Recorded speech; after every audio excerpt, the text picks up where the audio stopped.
Hello friends, welcome back to let's know dear. Hope all of you are well. तो friends, आज हम discuss करेंगे बिंदुसार के बारे में।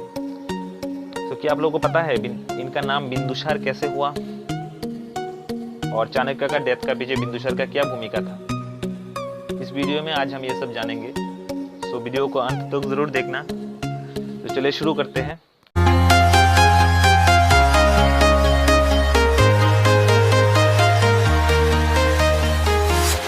बिंदुसार का पिता का नाम था चंद्रगुप्त मौर्य और बिंदुसार मौर्य एम्पायर का सेकंड रूलर हुआ करता था। ठीक है। बिंदुसार को लेके पुराण में अलग अलग कहानी बोला जाता है। तो दीपावंशम में बोला गया है कि बिंदुसार जो था वो सुशंग राजा का बेटा हुआ करता था, लेकिन अशोकवदन में बोला जाता है कि बिंदुसार नंद रूलर का बेटा है। ठीक है। बिंदुसार ने एक टाइटल लिया था जिसका नाम था अमित्रघात, जिसका संस्कृत मीनिंग होता है स्लेयर ऑफ एनिमीज, जिसका अर्थ है शत्रु का हत्यारा। बिंदुसार का माँ का नाम था दुर्धरा। ठीक है फ्रेंड्स। सो बिंदुसार के जन्म के पीछे इंटरेस्टिंग स्टोरी ये है कि पुराण में कहा जाता है कि चाणक्य ने चंद्रगुप्त के खाने पर हमेशा थोड़ा थोड़ा करके जहर मिलाया करता था। ठीक है, ताकि इसका इम्यूनिटी पावर बढ़ जाए, और अगर किसी ने भी चंद्रगुप्त को जहर देके मारने का कोशिश करे तो वो नाकाम रहे। ठीक है। तो एक दिन क्या किया था, लेकिन एक बात है कि चंद्रगुप्त को ये बिल्कुल नहीं पता था। तो एक बार क्या किया था, चंद्रगुप्त ने खाना नहीं खाया था और उन्होंने अपने खाना अपना प्रेग्नेंट वाइफ दुर्धरा को दे दिया था, जो कि अपने डिलीवरी से सिर्फ 7 दिन दूर थी। ठीक है। तो इसके बाद क्या हुआ, जब चाणक्य महल पर आया तो उन्होंने देखा था कि रानी ने ऑलरेडी खाना खा लिया था, दुर्धरा ने। तो ये समझ गया था कि दुर्धरा अभी मरने वाली है। तो उन्होंने डिसाइड किया कि कैसे भी करके वो बच्चे को बचाएंगे। ठीक है। और तभी चाणक्य ने तलवार लेके दुर्धरा का गला काट दिया था ताकि जहर बच्चे में ना जाए, और इसके बाद इसका पेट काट के बच्चे को बाहर निकाल लिया था और इस बच्चे को एक बकरी का पेट में डाल दिया था। ठीक है। और 7 दिन तक ऐसा करता रहा। इसके बाद 7 दिन बाद एक बच्चे का जन्म हुआ और इस बच्चे का शरीर में बकरी का खून का बिंदु था, बहुत सारा बिंदु था। बिंदु मतलब ड्रॉप्स। ठीक है। इसीलिए इस बच्चे का नाम बिंदुसार रखा गया है। तो बिंदुसार का 2 पत्नी थी, पहला चारुमित्रा एंड दूसरा थी सुभद्रांगी। ठीक है। और इसका 3 बेटा था, सुशीमा जो कि चारुमित्रा का बेटा था, अशोक एंड विगातशोक जो सुभद्रांगी का बेटा था। ओके। लेकिन दोस्तों, पुराण में ये भी कहा जाता है कि बिंदुसार का 101 बेटा हुआ करता था और इसका 16 पत्नियां थी। ठीक है। तो सुभद्रांगी जो थी वो पहले बिंदुसार का रॉयल बार्बर हुआ करता था। इन्होंने बहुत अच्छा हेयर स्टाइल बनाता था और ये बहुत ही सुंदर थी। इसीलिए बिंदुसार ने सुभद्रांगी को शादी कर लिया था, और सुभद्रांगी ब्राह्मण फैमिली से बिलोंग करता था। इसीलिए बाद में सुभद्रांगी को चीफ क्वीन बना दिया था बिंदुसार ने। ठीक है। और यहाँ पर आप देख सकते हैं अशोक, और ये अशोक एंड ये सुशीमा।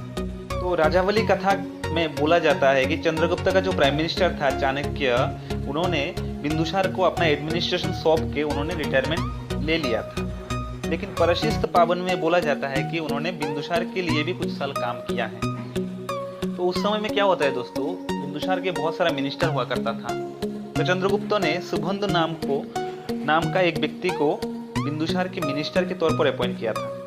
ठीक है। तो सुबंधु चाहता था कि ये प्राइम मिनिस्टर बने, और इसीलिए वो चाणक्य से बहुत जलता था।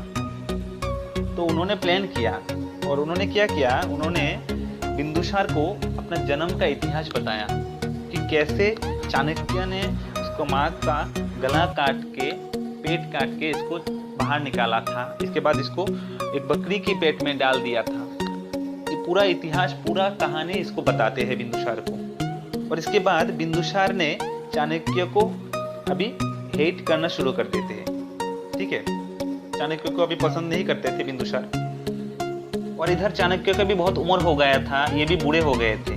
तो चाणक्य चाहता था कि अभी रिटायरमेंट ले ले, लेकिन बिंदुसार ने इसको रिटायरमेंट देने से साफ मना कर दिया था। बिंदुसार चाहता था कि ये और काम करे, तो बिंदुसार ने आदेश दिया था कि तुम मेरे लिए और काम करो, लेकिन चाणक्य ने मना कर दिया था, साफ मना कर दिया था। तो बिंदुसार को तो भाई बहुत गुस्सा आया। बिंदुसार ने क्या किया, सुबंधु को चाणक्य को मारने का आदेश दिया था। ठीक है। इसीलिए सुबंधु ने चाणक्य को जिंदा जला दिया था। लेकिन पाप किसको छोड़े?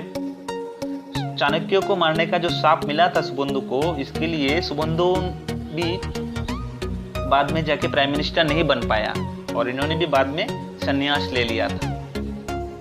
तो दोस्तों, बिंदुसार के बाद मगध का राजा कौन बने थे? अशोक बने थे। लेकिन ये इतना आसान नहीं था, इतना इजी नहीं था अशोक के लिए, क्योंकि बिंदुसार कभी ये नहीं चाहता था कि अशोक राजा बने, क्योंकि अशोक आगली था, इसको देखने में आगली था, उसका फेस आगली था, इसका स्किन रफ था। इसीलिए बिंदुसार हमेशा ये चाहता था कि इसका बड़ा बेटा सुसीमा राजा बने, और इन्होंने मरते दम तक ये कोशिश करते रहे कैसे भी करके सुसीमा को राजा बनाया जाए, ठीक है। लेकिन अशोक का राजा बनने से पीछे सबसे ज़्यादा हेल्प किया था राधागुप्त ने, जो कि उस समय में बिंदुसार का एक मिनिस्टर हुआ करता था। और ये भी कहा जाता है कि राधागुप्त चाणक्य का पोता था, ठीक है। तो उन्होंने बहुत हेल्प किया था अशोक को, तब जाके अशोक बाद में जाके मगध का राजा बने और मौर्य एम्पायर का तीसरा रूलर बने। और दोस्तों, यहाँ पर एक स्टोरी है जो कि आप लोगों को पता होना चाहिए। एक बार क्या होता है, तक्षशिला में विद्रोह छिड़ जाता है, तो बिंदुसार ने अशोक को भेजा था बिना हथियार की प्रॉब्लम को सॉल्व करने के लिए। तो अशोक जब वहां पर पहुंचते हैं तो विद्रोह अपने आप समाप्त हो जाता है और इसको कुछ करने का जरूरत ही नहीं पड़ा। और लोगों ने अशोक को फूलों से स्वागत किया था, क्योंकि लोग अशोक को बहुत प्यार करते थे, ठीक है। और इसके बाद अशोक तक्षशिला का वाइस चांसलर बन गया था। लेकिन कुछ साल बाद फिर से तक्षशिला में विद्रोह शुरू हो गया था, और इस बार बिंदुसार ने अशोक के जगह पर अपना बड़ा बेटा सुसीमा को भेजा था प्रॉब्लम को सॉल्व करने के लिए। लेकिन सुसीमा विद्रोह को कंट्रोल करने में नाकाम रहे, क्योंकि वो बहुत ही इरेस्पॉन्सिबल था। बिंदुसार का एम्पायर बहुत ही बड़ा था। डेक्कन रीजन से लेके साउथ में चेरास, चोलास एंड सत्यपुरास, ये सब एरिया बिंदुसार के टेरिटरी में हुआ करता था। इसके बाद बिंदुसार का बाहर के राज्य के साथ फ्रेंडशिप रिलेशन था, जैसे ग्रीक के साथ उन्होंने फ्रेंडशिप रिलेशन बनाया था। और बिंदुसार के रिलीजन की बात करें तो ये बोला जाता है कि महावंशम में बोला गया है कि बिंदुसार ब्राह्मणिज्म का फॉलोअर्स था, ठीक है। और यहाँ पर आप देख सकते हैं कि ये जो ग्रीन वाला पार्ट है मैप में, ये पूरा एरिया उस समय में बिंदुसार का हुआ करता था। सिर्फ ये वाला पार्ट कलिंग को छोड़ के, कलिंग जो कि बाद में अशोक ने जीता था, इसको छोड़ के पूरा एरिया बिंदुसार का था। Thanks for watching. अगर वीडियो अच्छे लगे तो इसको लाइक, शेयर और कमेंट कर देना, और चैनल को सब्सक्राइब करके बेल आइकन दबाना मत भूलना। तो मिलते हैं अगले वीडियो पर, तब तक स्टे हैप्पी, कीप स्माइलिंग।